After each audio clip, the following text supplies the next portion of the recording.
was Julia. She cried a lot before receiving the host. After Julia received communion, Father Sir laid his hands on Julia's head and prayed over her. Nobody was expecting another Eucharistic miracle.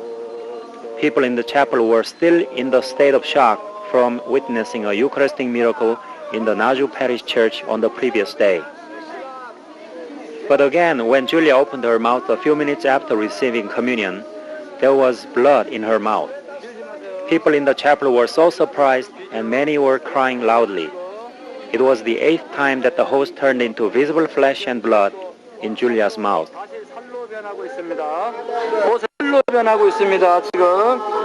In previous miracles, Julia was instructed by the priest at the Mass to swallow the bleeding Eucharist after showing it to people for a while.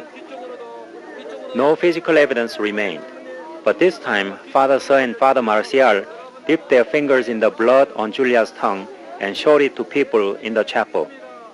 Then the priests wiped their fingers with a white cloth. This cloth is being preserved in Naju.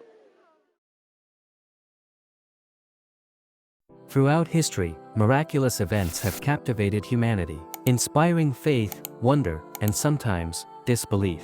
But among all miracles, the ones surrounding the Holy Eucharist hold a special place in the hearts of the faithful. These are no ordinary stories. They're moments when the bread and wine offered at Mass turned into real flesh and blood. Could this be the divine revealing itself to humanity? Could this be proof of Christ's presence in the Eucharist? Join us as we journey through some of the most extraordinary Eucharistic miracles ever recorded. Prepare to be amazed, inspired, and perhaps even challenged by what you'll discover. Our first story takes us to the small Italian town of Lanciano. It is the 8th century, a time of great faith but also moments of doubt among believers. In a quiet monastery, a priest prepared to celebrate Mass. But deep within his heart, he wrestled with a painful question. Is Christ truly present in the bread and wine? Doubt clouded his mind, but duty compelled him to continue. At the moment of consecration, as he held the host in his hands, something unimaginable occurred. Before his very eyes, the bread turned into human flesh, and the wine transformed into real blood. Stunned and overwhelmed, the priest fell to his knees. He knew he had witnessed a divine intervention. The congregation, too, was astonished. They approached the altar, weeping and praising God. News of the miracle spread far and wide, and Lanciano became a place of pilgrimage for those seeking to deepen their faith. But what makes this miracle even more extraordinary is what science has revealed. Centuries later, the preserved host and blood were subjected to scientific analysis. Experts confirmed that the host was human cardiac tissue. Specifically, from the left ventricle of the heart, the part that pumps blood to the body. The blood, type AB, the same blood type found on the Shroud of Turin. How could this be?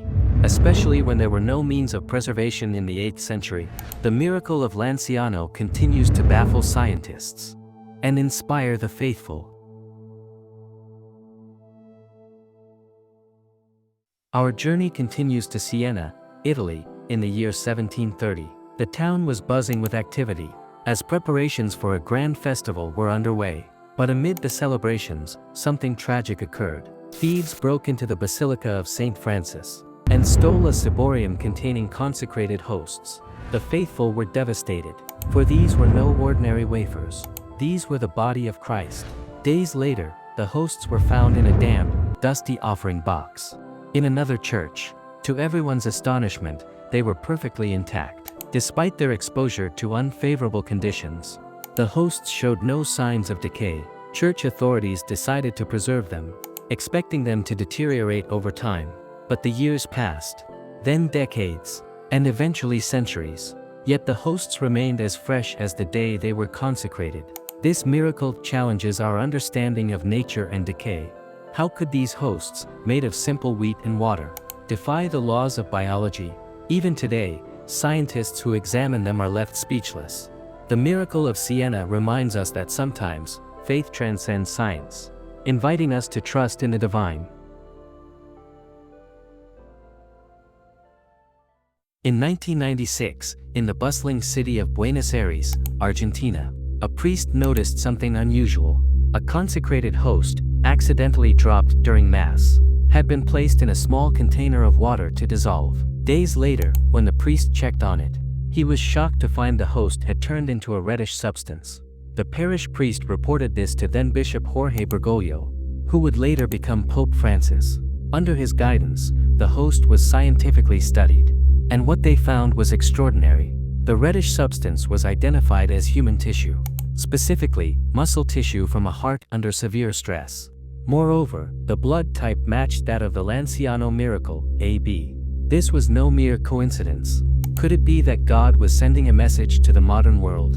In a time when faith is often questioned, the miracle of Buenos Aires stands as a testament to the power and mystery of the Eucharist. The miracles of Lanciano, Siena, and Buenos Aires are just a few among many. In Poland, during the 21st century, a host began to bleed, and scientific analysis revealed it was human tissue. In India, during a Eucharistic adoration session, the host visibly glowed and formed an image of Christ's face. Each of these miracles tells a unique story, yet all point to one profound truth. The Eucharist is more than just bread and wine. It is the true presence of Christ among us. As we conclude this journey through miraculous encounters with the Eucharist, one question remains. What do these miracles mean for us? For some, they are proof of God's love and presence. For others, they are mysteries that defy explanation. Wherever you stand, one thing is certain. These stories have the power to inspire, to challenge, and to invite us into a deeper relationship with the divine. The Eucharist is not just a symbol. It is an invitation, a gift, and a miracle.